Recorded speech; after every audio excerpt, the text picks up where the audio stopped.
heart that God gave, a picture that He gave for me. Isn't it interesting? In the last days, everybody's interested in pictures and movies. That's what He's given us. A picture. We can see the work as we watch the example of what's taking place. Now we can apply it to our lives. It can help us from getting on the train that tries to work your way to heaven. And it helps us from getting on the train that says you don't need to do anything. It helps us see what our plan, what our job really is. Remember Adam and Eve, when they sinned, they became naked, right? And they tried to fix the problem themselves. You can't fix it. I'm telling you today, you can't fix the problem. But I can guarantee you, I know somebody who can. And it's the priest that ministered in here that I want you to see wants to change your life. And as Corey sings, I want you to be thinking about something. I want you to be examining your life.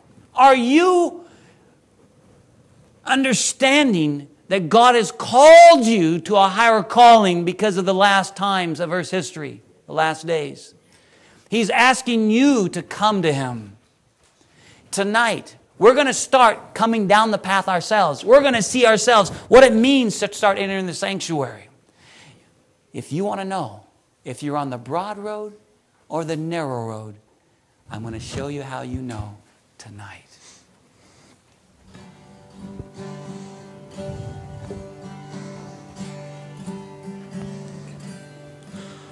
I come to the garden alone while the dew is still on the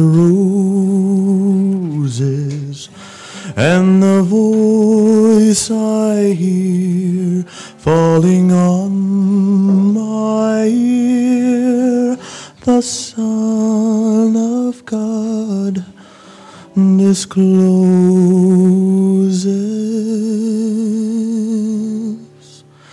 and He walks with me, and He talks with me, and He tells me I am His own, and the joy we share as we tarry there, none other has ever known. Let me walk through paradise with you, Lord. Take my hand and lead me there. All my earthly treasures I gladly give. Teach me how to love and how to share. Greed and lust and vanity were mine, Lord, till I found your love divine.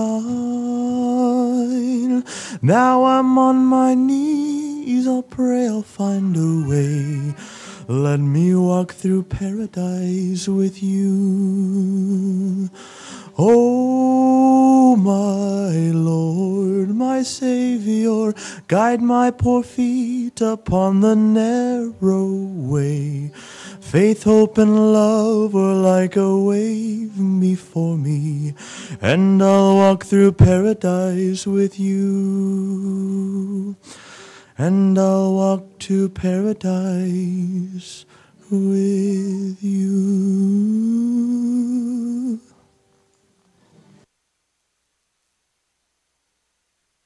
Just make sure you have some envelopes. Okay. Now it's time for the... Yes, I'm sorry, there's a quiz. Yes. All right. Okay, so if you have an envelope, if you don't have an envelope, raise your hand, we'll get you one.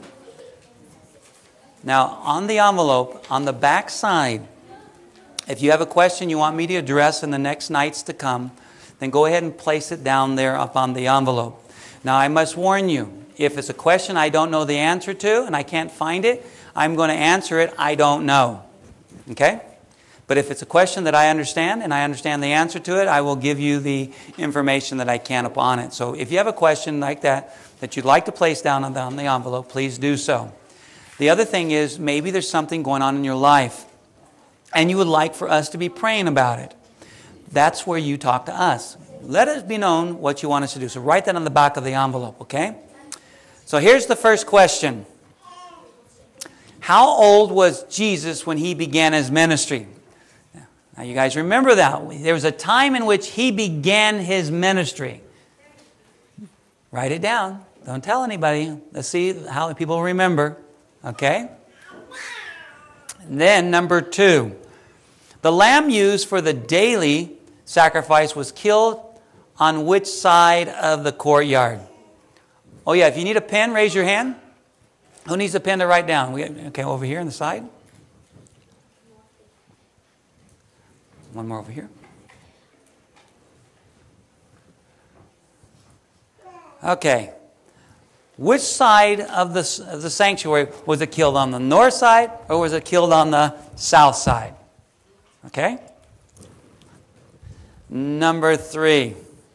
Jesus died for you. Are you willing to live for him? But don't answer that one yet. You got to think it through. Now, Jesus died for you. Are you willing to live for him?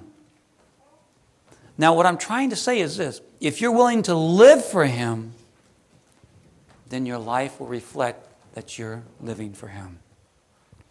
People will see what you're doing, and they'll say, that individual is showing me Christ. So be careful how you answer that, because that means there might be some things in your life that you have to change. You don't want to live for Satan. You want to live for God. Okay. All right. Now, how old was Jesus? 30. Are you sure? Anybody else think 30? And the child shall lead them. 30 years old. That's right. Okay. Number 2. North or south? Very good. All right. And the last one here, I pray, is you've all answered it yes. But I just want you to know that if the answer is yes, I know sometimes that we don't really know what we're getting into. But trust the Lord. Let him guide.